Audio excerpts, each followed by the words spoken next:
नमस्कार बच्चों, आप लोगों ने पहला पैराग्राफ याद कर लिया होगा और लिख भी लिया होगा कॉपी में सुंदर सुंदर राइटिंग में।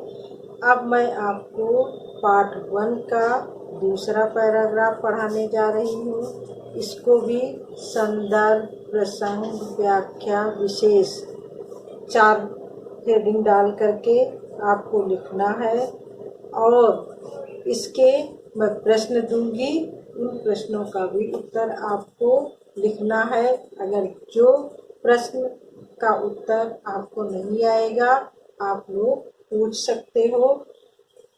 और ध्यान पूर्वक अब मैं पढ़ाने आपको जा रही हूँ सेकंड पैराग्राफ, तो आप लोग ध्यान पूर्वक पढ़िए और ग्रहण कीजिए। पुष्प पुष्प से तंद्रालस, लालसा खींच लूंगा, अपने जीवन का अमृत सहर्ष सींच दूंगा मैं, द्वार दिखा दूंगा फिर उनको, है मेरे जहां अनंत, अभी न होगा मेरा। कवि सूर्यकांत त्रिपाठी निराला जी कह रहे हैं कि पुष्प पुष्प से तंद्रालस, लालसा खींच लूंगा। कवि कहते हैं कि जैसे बसंत में बंद कलियों से आलस्य खींचकर, बंद कलियां होती हैं और उनमें अलसाई हुई आलस्य खींचकर उन्हें खिला देता है, उसी प्रकार उनमें अपना अमृत रस डालकर नव जीवन का संचार करता है। जिस प्रकार से बसंत कलियों से आलस्य को समाप्त कर देता है, समाप्त कर उन्हें खिला देता है, उसी प्रकार उनमें अपना अमृत रस डालकर नव जीवन का संचार भी करता है। उसी प्रकार वह भी युवाओं के मन से आलस्य की भावना को दूर करके उनके जीवन को आशा और उत्साह से भर देगा। जिस प्रकार से बसंत आशा का संचार करता है, उसी प्रकार से कवि भी कहते हैं कि मैं भी युवाओं के मन से आलस्य को दूर करके उनके मन में जीवन के प्रति आशा और उत्साह भर दूंगा। वह अपनी कविताओं के द्वारा अनंत परमात्मा तक पहुंचने का मार्ग दिखाएगा और अपनी सुंदर सुंदर कविताओं के द्वारा हम परमात्मा तक पहुंचने का मार्ग भी बताएंगे कि कैसे हमें ईश्वर तक पहुंचा जा सकता है। उन्हें विश्वास है कि वह अभी बहुत समय तक अपनी रचनाओं से समाज का मार्गदर्शन करते रहेंगे। उनको विश्वास है कि वे अपनी रचनाओं के द्वारा उसमें बच्चों का, युवाओं का मार्गदर्शन करते रहेंगे और उनमें आलस्य को समाप्त करके आशा और उत्साह को भर दें। अब संदर्भ, आप लोग पहले मैंने पैराग्राफ में आपको लिखवाया था वही वाला संदर्भ इसमें लिखना है। प्रसंग इसका बदल जाएगा, तो प्रसंग में आप लिखोगे कि उपर्युक्त पंक्तियों में कवि ने युवाओं के आलस्य को दूर करके उनमें नव चेतना का संचार करने की बात कही है। ये आप लोग प्रसंग, संदर्भ वही रहेगा, प्रसंग बदल जाएगा। फिर उसके बाद आप व्याख्या को लिखोगे जो भी मैंने आपको बताया है। उसके बाद आप विशेष हेडिंग डालोगे और विशेष में सूर्यकांत त्रिपाठी जी की भाषा खड़ी हुई लिखोगे आप। अब इसमें आपको मैं प्रश्न दे रही हूँ, जिन प्रश्नों का उत्तर आपको लिखना है। अगर आपको उत्तर नहीं आएगा तो मैं अगले वीडियो में आपको उत्तर भी लिखवा दूंगी। पहला प्रश्न है, पहले कठिन शब्द। पुष्प, फूल, तंद्रालस,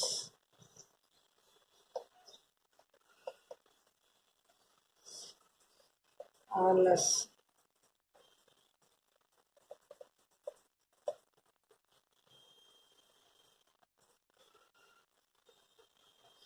लालसा,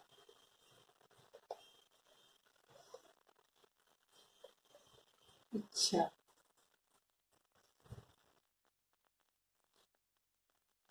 सहर्ष प्रसन्नता के साथ,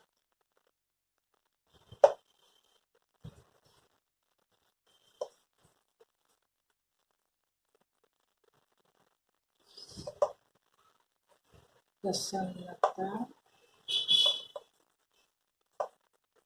के साथ, द्वार,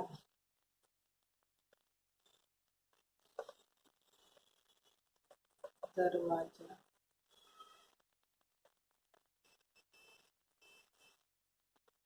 अनंत,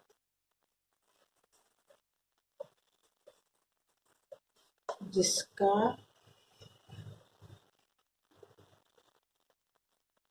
अंत न हो।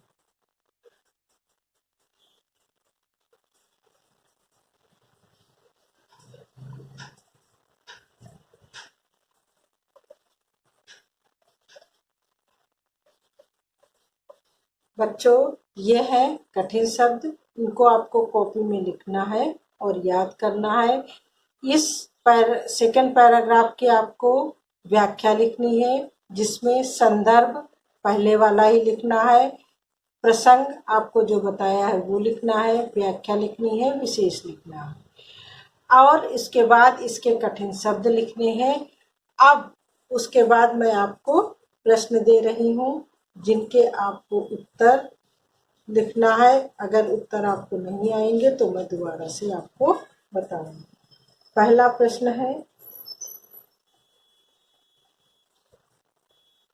पुष्प का उदाहरण कवि ने किसके लिए और क्यों दिया है? पुष्प का उदाहरण कवि ने किसके लिए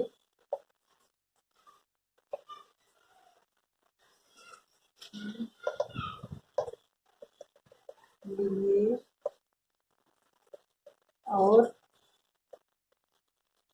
क्यों दिया है? प्रश्न 2,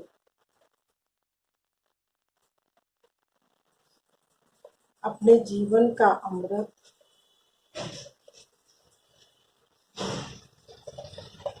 जीवन का अमृत कवि ने किसे कहा? कवि ने किसे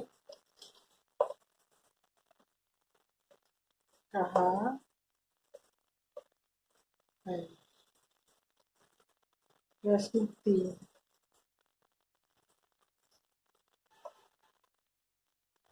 द्वार दिखा दूंगा से क्या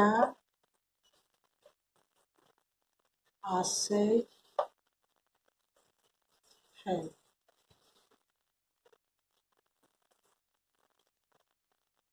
प्रश्न 4,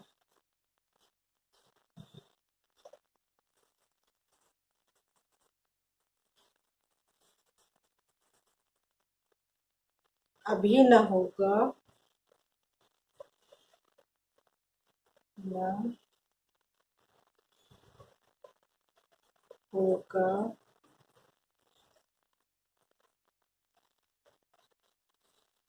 मेरा अंत।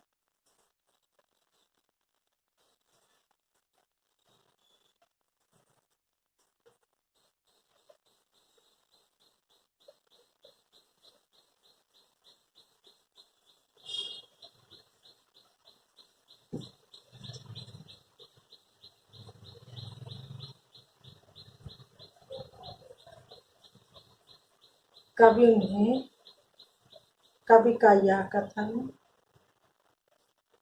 कवि का ये कथन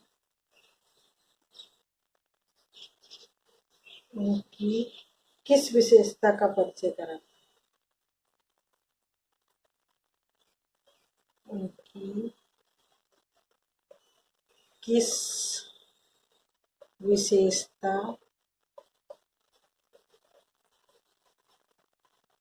का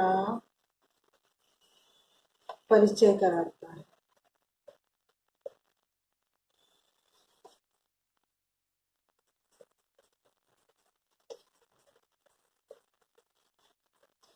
तो बच्चों, आप लोगों को इन 4 प्रश्नों के उत्तर इसी व्याख्या में से लिखने हैं, और अगर कोई किसी भी प्रश्न का उत्तर आपको नहीं आता है तो आप पूछ सकते हैं। तो आपका होमवर्क है, डायरी में आपको लिखना है homework, do and learn chapter 1 सत्संग व्याख्या,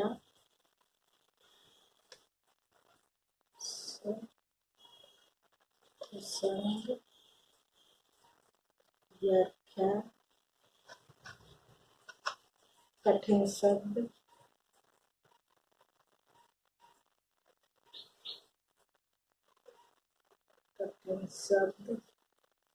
और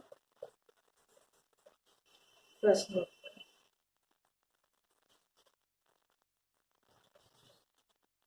ये आपका होमवर्क है, इसको आपको कॉपी में सुंदर सुंदर राइटिंग में बच्चों लिखना है। और अगला मैं चैप्टर के पाठ्य पुस्तक के प्रश्नोत्तर अगले वीडियो में करूँगी।